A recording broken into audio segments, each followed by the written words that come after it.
Welcome to Romeo and Juliet, Act 4, Scene 5. This is the last scene in this act.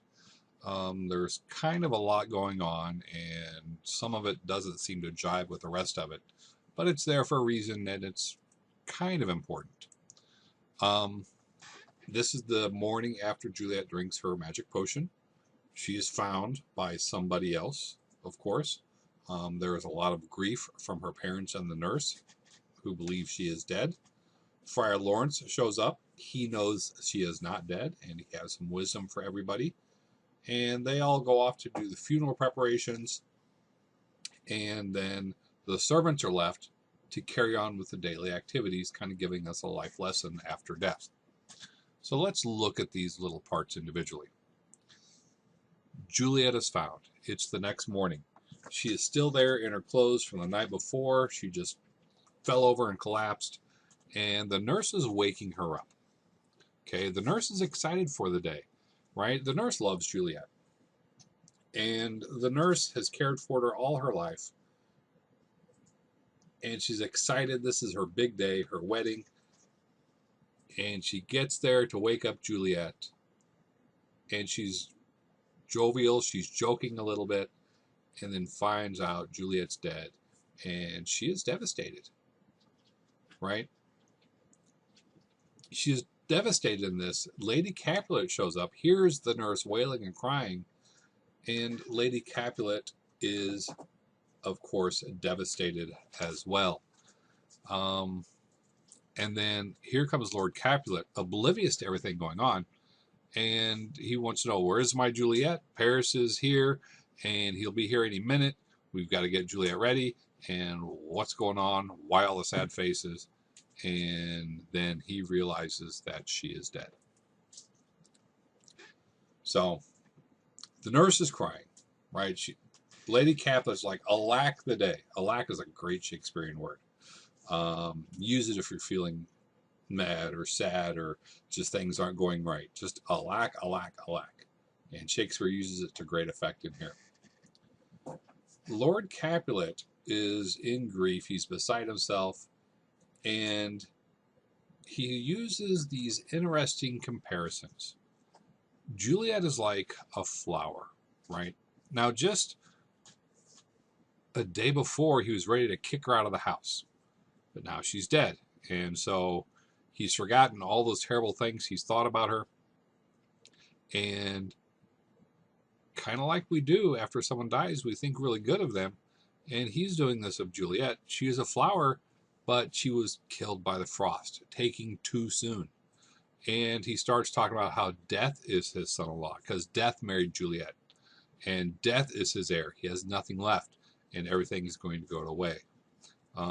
It's a pretty despairing attitude.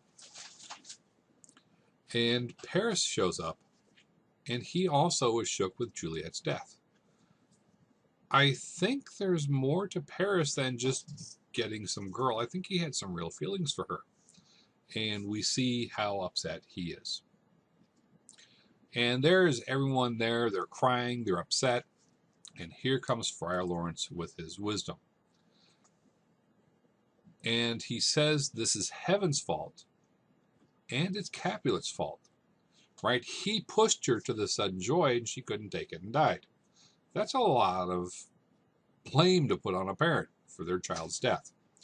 But then he goes on to explain she's in heaven. She's going to live forever. Don't cry for her. It's okay. She will live on. We know the double meaning there. We know the dramatic irony. She's really alive. Friar Lawrence knows that. And he's trying to cheer Lord Capulet up like she's living on in heaven. So we've got that going on. A little bit of falsehood. He's trying to cheer him up. Of course, it's not going to work. Tells them to not weep for her death, which is the same thing that the Capulets told Juliet, don't weep for Tybalt's death. Now here they are crying over someone's death.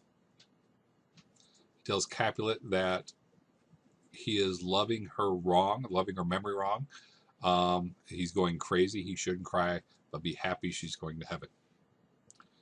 And then after he gives Capulet the pep talk and wisdom, tells them to dress her up in her best clothes, and we'll take her to the church, we'll perform the funeral, and that's kind of what they decide to do. And they take off, and we leave the musicians. Now, the play kind of takes a turn. Everyone's gone, it's just musicians, and Peter's there telling them what to do. And Peter's known for being kind of a comical character. He has some funny scenes with a nurse earlier. And anytime Shakespeare has servants, it's usually pretty funny. And he's saying, play heart's ease, right? He's sad. He wants his heart to be lifted. And the music now is going to be funeral music. And things are just not the same. It's not comedy. It's not typical Shakespearean comedy.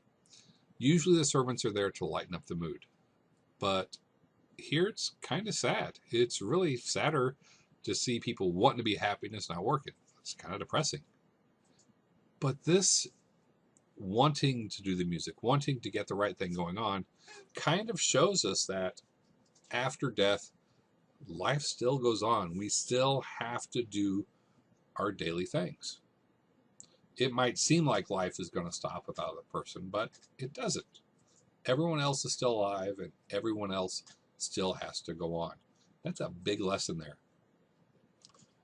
Now, when this play is produced on stage or in the movies, this whole thing with the musicians is usually cut out. I think I've only seen it once where it's been in there. So if you kind of got bored and didn't like that part of it, I get it, and so do most other people. All right, there'll be a short quiz on Act 4. Go ahead and take that today, and have a great one.